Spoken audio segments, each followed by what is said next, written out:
Sige, may lakad po tayo. Ito po yung isa mga bagay na hindi nyo alam, mga ginagawa ni Vice. O mga sikreto. Oo. Ibubulgar naman natin yung mga tinatago-tago mo. So, sa hindi pa po nakakalam, ito, malalaman nyo na yung pupuntahan namin. Oo. So, later alligator. Actually, punta ko ito, gatas lang eh. Actually, plano ko ito, gatas lang. Plano ko talaga eh.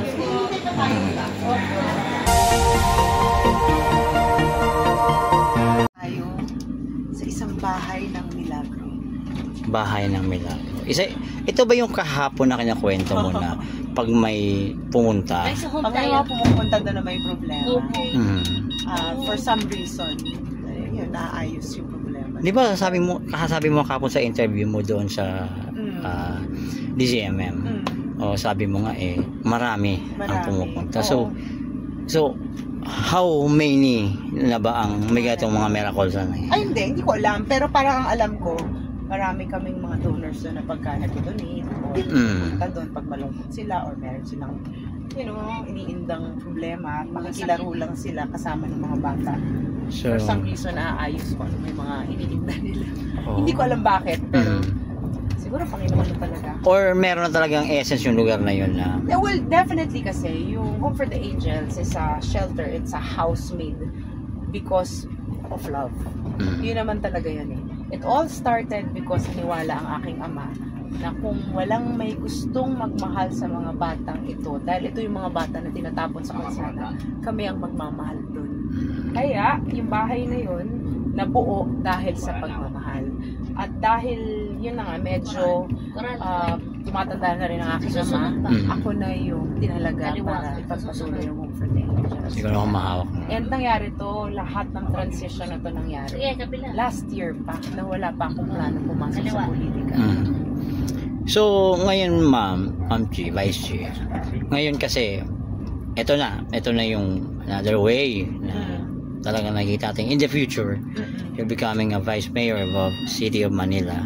So, mas marami pang lalapit sa inyo yan, for sure.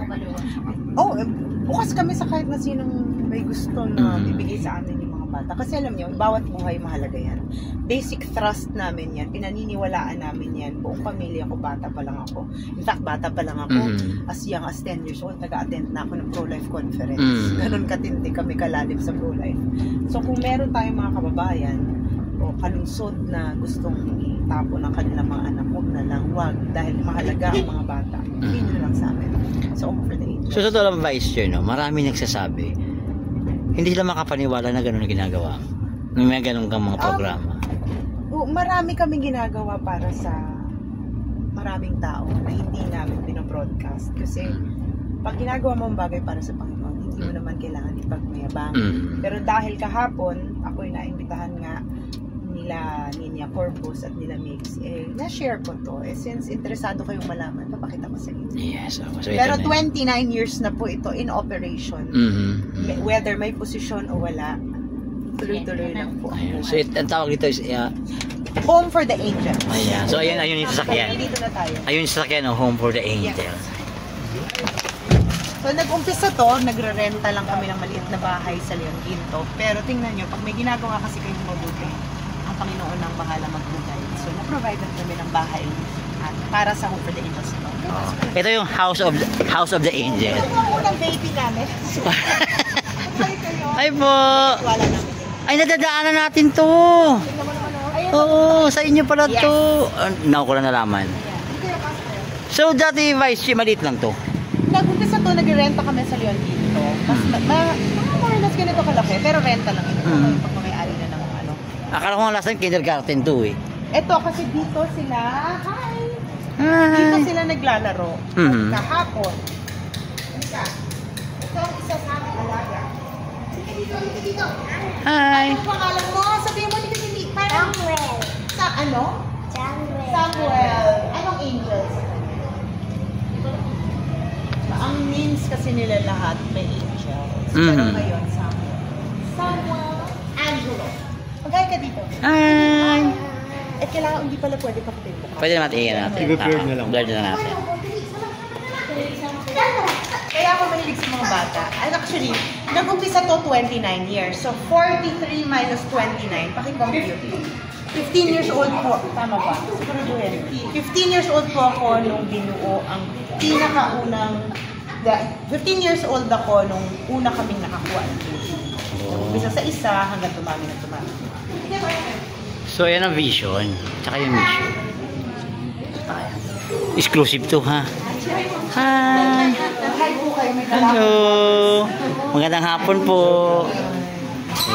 Dati, kasama nito, may crisis. Di ba may tayo? Meron kami parang isang area na kumakausap sa mga nanay. Counseling. Para sa mga nanay na gusto magpa-abort. Kina-counsel namin, parang huwag nang ipa-abort. Instead, ibigay na lang sa amin. Kasi hindi kami naniniwala sa abortion. Para sa amin, bawat buhay ay mahal. So kayo nag-aalaga nun, ma'am? Para at least hindi niya matuloy. Hindi, pag itutuloy niya yung panganganak, pero once lumabas na yung baby, kinukuha na natin. Okay. May waiver, diba? Yes. So may waiver. Ganun pala yun. Paano pag ako mo? Samahan mo ako. Paano pag... Samahan mo ako. Dito, dito. Pakita mo, meron ba tayo, no? Yan, ito. Ayan si Ma'am Chi. Nasaan si Ma'am Chi? Ayun o, ayun o. Nasaan? Yan. Ako ba yan? Oo. Ako to. Kailan yan? Hindi ko alam. Ano na, 15 years old na yung bata. Oh. Bisita dito. Ako to ha, baka akalain niyo ako to. Ako to. Ito. Anong year to? Ayun o. 2006. Oh, tagal na. 2006. College ako. College. Yes. Hindi, tapos na ako college. Ako nga to. O yan. So, ang dami talagang anak, no? Marami. Kaya tayo nachichismis sa maraming anak sa pagkadalaga dahil po sa Home for the Angels. Minsan naglalakad, alam mo, pupunta tayo sa mall, dala-dala namin yung mga babies. Diyos ko, 20, 5 na anak. Hindi kayo, sama kayo sa akin. Ay, si papa mo. Halika sa mall, sumama ko. Halika. Okay. Halika. Yarn. Pasok kayo dito. Social ang ganda ah. Ang galing, Samuel. Oh, ang galing. Hi! Ayun. Si Ma'am Chichi. Aba, Ma'am Chichi. Ate Chichi. Ma'am Chichi. Nasaan may alcohol? May alcohol ako na. Hello. Ang lalaki na rin yung mga alcohol na mo. Pwede mo rin pumasok? Pwede. Bigyan mo pumasok. Sinisip mo na ako eh. Wow, ang laki pala ng space ito, no? Tingnan nyo. Yes, ah. Palaruan po siya, ma'am. Dito na sila nakatutulog. Pagka ganitong oras, inaalis yung mga kutsun-kutsun. Ah, dyan nilalagay sa boxes na yan. Para meron silang laruan na bumababa. Tapos nagde-daycare na rin. Hindi ba ikaw si Miss Minchin? Hi! Tingnan mo. Mabait version. Ang lalaki nyo. Nalala niyo ako? Hi! Ang laki nyo na. Sa magmamas na. Yes, sir. Tingnan niyo to! So ito, hindi lumaki sa farm to. Oh, hindi. Hindi lumaki sa farm. So we need to remove our shoes. Kasi kailangan talaga yan sa loob. Yesterday, once more. Kayo sa loob. Tatok kayo loob. Dibahan mo ako, Samuel. Pasok. Paano Paano mo nilalagaan yung mga makukulit? Matitibay na yung mga... Hello! So, brother. Ang dami! Hello!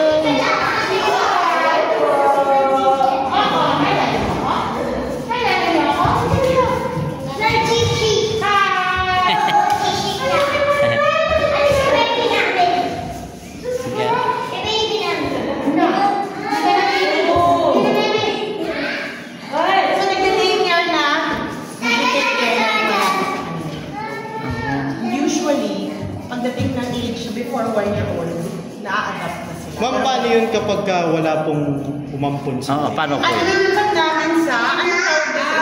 We have other institutions po. Na institutions na mas at matured na na kids. Is it- Is it government? None. Oh, NGO. Ito, tulugan lang nila. to. Palabas yung mga yan. So, after na-adapt sila, Ma'am Chi, namomonitor pa rin ng... Masira. Oo. DSWD ang process. Okay, that's Sila na yung monitor. But lahat ng mga lumabas dito, ang gaganda na ng buhay.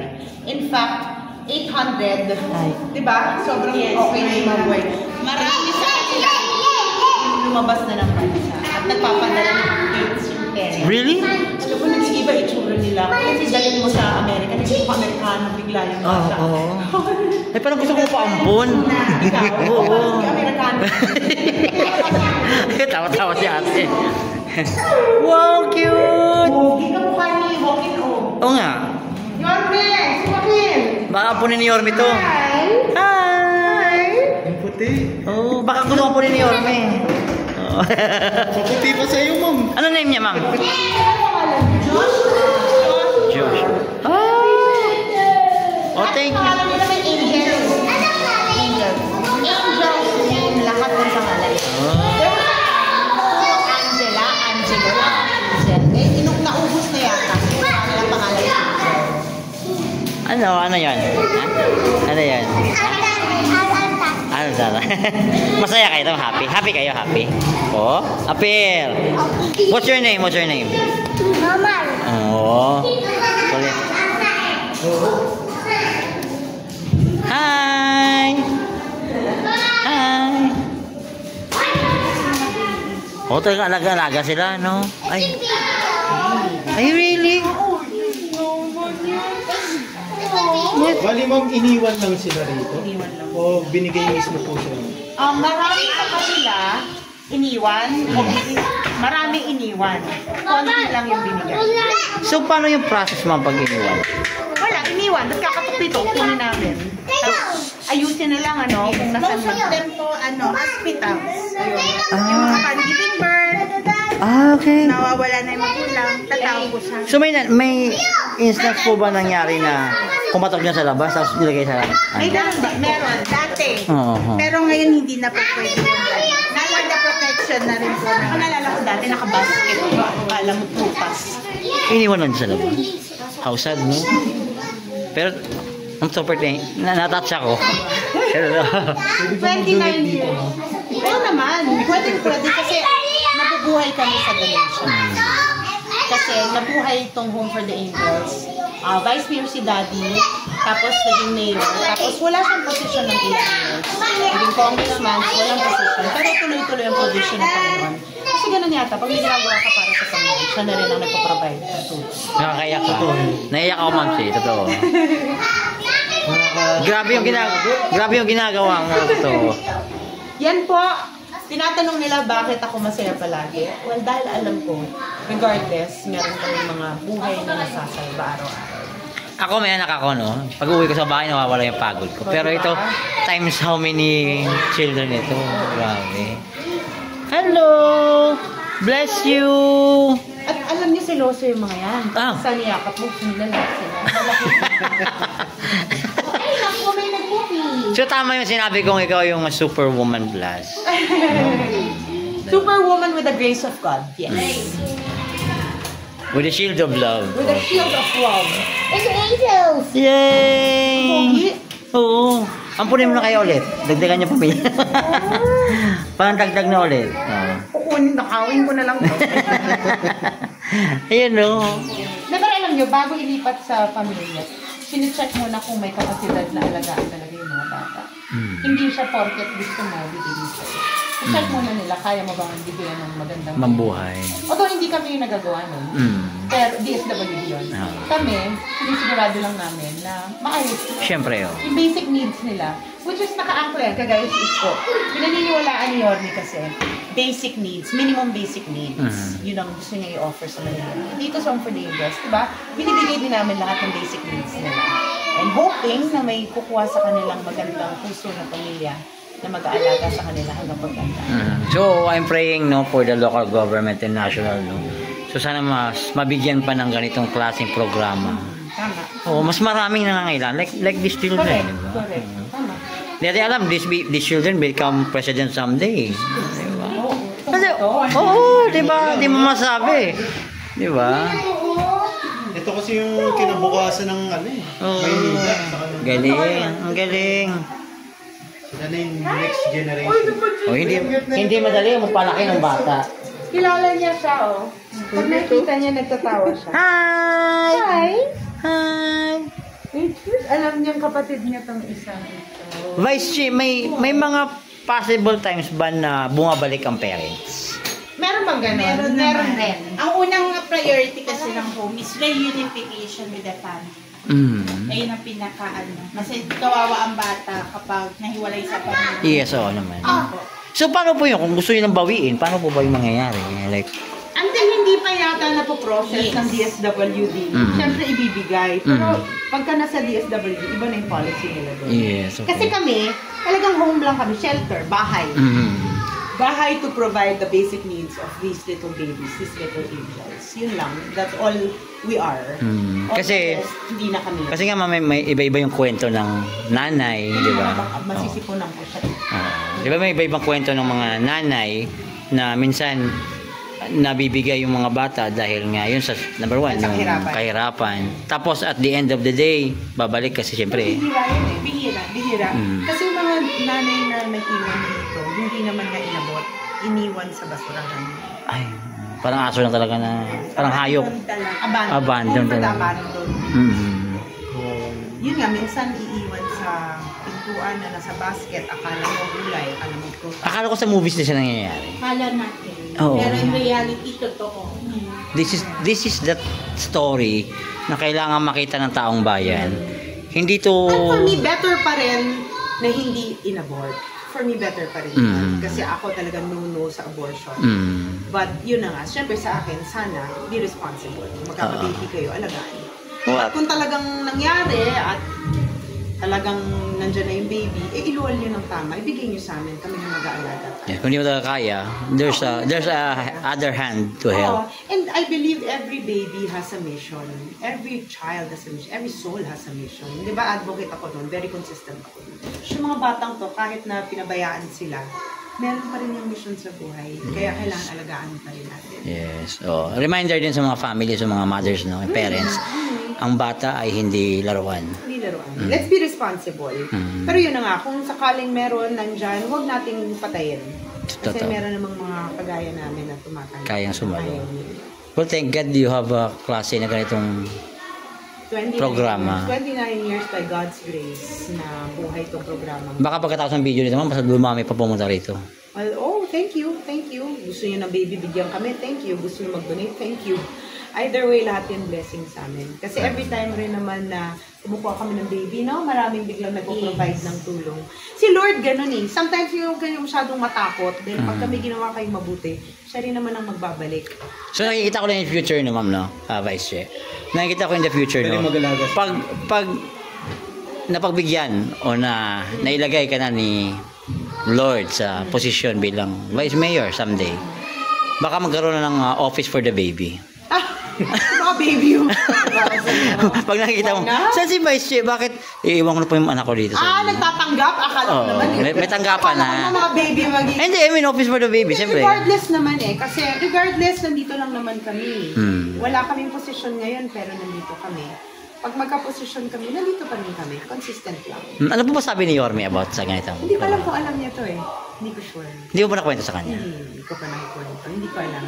As I say, hindi kasi kami, marami kaming ginagawang tulong sa tao, pero hindi naman namin ina-announce. Yes. So, actually, ako kami, nabigla din kami sa Kaya sinabi ko lang mo. naman kayo pinapasok dito kasi nakwento ko kahapon. Oo, nagulat din ako sa kwento mo. Oo, but yun na nga, 29 years na to in operation. At marami pa kaming ginagawang mga ganitong mga bagay sa mga iba't ibang komunidad na hindi namin pinaplaster ang mukha namin. Dahil alam naman namin ng Panginoon na may alam na natin ginagawa. More blessings to your family. And I think that's the reason why the Lord has blessed my father. Yung lahat ng terminong nakuha niya. And I think that's also the reason why binibless ni Lord ang journey ko ngayon kung saan ako patungo. Dahil alam naman yung puso namin. Talaga. Totoo na tuwang-tuwa ako ngayon. Nakita ko itong ganitong sitwasyon. Diba? Halika laro, makipaglaro tayo sa mga makukulit na mga bata ngayon. Pag sumali ako dyan, magiging elephant ako dyan. Magiging elephant ako. Children! Hi! Happy birthday! Malalang lang din sila. Oo. Parang gusto kong lumipat dito. Oo, naka-air ka. Hello. Wala ilang ate. Ha? Kaso kung nakakala natin ito. Time. Oo. Hi! Video kita, video. Video kita, video kita. Hi!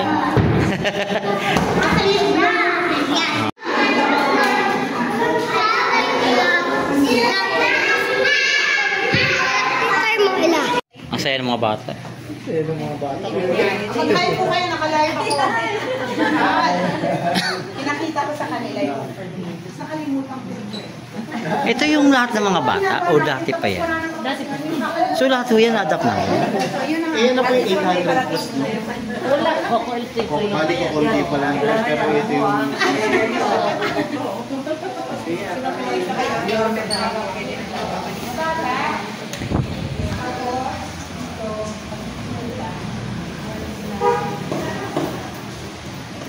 So, ayan. Yun lang naman po. Gusto ko lang, tinutour ko lang kayo dito. Yan. Ito ang Home for the Angels. Nasa Coral Street, San Andres Bukid po kami. Erwin. Yan. So, as of today, meron kaming 20 babies. 17 toddlers. Hindi pala 17 na toddlers. 3 babies. Pero 800 na yung buhay na nasalba ng Home for the Angels. All by the grace of God. Kasi regardless kung posisyon ko na nila, talagang tinutulungan naman para magkaroon ng Home for the Angels. Magbabay na kayo! Bye! Bye-bye! Wait ko ba? Ikaw ako matulong? Bye-bye! Ito ako. Pinakita ko lang sa ito.